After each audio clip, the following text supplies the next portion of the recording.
السلام علیکم ورحمۃ اللہ وبرکاتہ۔ کیا حال ہے بھائی؟ ٹھیک ہو؟ طبیعت ٹھیک ہے آپ کی؟ جن لوگوں نے ہمارے چینل کو سبسکرائب نہیں کیا وہ جلدی سے اس ویڈیو کو لائک بھی کریں اور شیئر بھی کریں تاکہ مزید آنے والی ویڈیوز آپ تک جلدی سے جلدی پہنچ سکیں۔ آئیے ہم آپ کو علم کی فضیلت اور علماء کی فضیلت کی طرف لے چلتے ہیں۔ جس شخص نے بھی علم سے محبت کی، اللہ نے اسے بھی اپنی پہچان کروائی ہے اور اسے نبی کی پہچان بھی کروائی ہے۔ جس نے علماء سے محبت کی ہے اسے علماء کی محبت نے اللہ کی پہچان بھی کرائی ہے اور نبی کی پہچان بھی کرائی ہے۔ علم ایک ایسی لازوال دولت ہے کہ جس کے سیکھنے سے انسان جاہلیت سے نکلتا ہے، جس سے اندھیروں سے نکل کر انسان روشنی کی طرف آتا ہے۔ علم کے سیکھنے سے انسان حیوانیت سے نکل کر انسانیت کی طرف آتا ہے۔ علم ایک ایسی حقیقت ہے جو انسان کو یا تو ایمان لانے پہ مجبور کر دیتی ہے یا اسے جھکنے پہ مجبور کر دیتی ہے۔ آپ تاریخ اٹھا کر دیکھیں، حضرت بایزید بسطامی رحمہ اللہ تعالی عنہ جب ایک یہودی مجمع میں گئے تو بہت بڑا ایک ان کا عالم پادری لاکھوں کے مجمع میں بیان کر رہا تھا۔ جب حضرت بایزید بسطامی رحمۃ اللہ علیہ اس مجمع میں پہنچے تو اس عالم کی زبان بند ہو گئی۔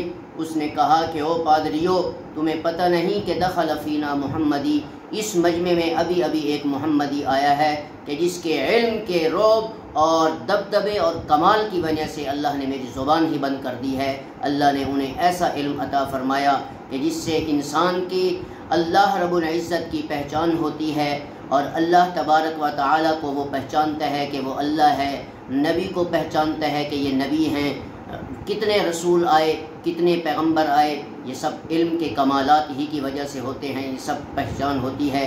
اور پھر جنہوں نے علم کو حاصل کیا وہ بھی کامیاب، اور جنہوں نے علماء کی صحبت میں بیٹھ کر زندگی گزاری وہ بھی کامیاب ہوئے، علم والے بھی اور پھر علم سے محبت کرنے والے علماء بھی۔ آپ تاریخ اٹھا کر دیکھیں، حضرت امام اعظم ابو حنیفہ رحمہ اللہ تعالیٰ عنہ کو دیکھیں، امام شافعی کا علم دیکھیں، یہ وہ لوگ ہیں جو انبیاء کے وارث کہلاتے ہیں، جن کو العلماء ورثۃ الانبیاء کہا گیا، جنہیں انما یخشی اللہ من عبادہ العلماء کہا گیا، جنہیں الا ان اولیاء اللہ لا خوف علیہم ولا هم یحزنون کہا گیا۔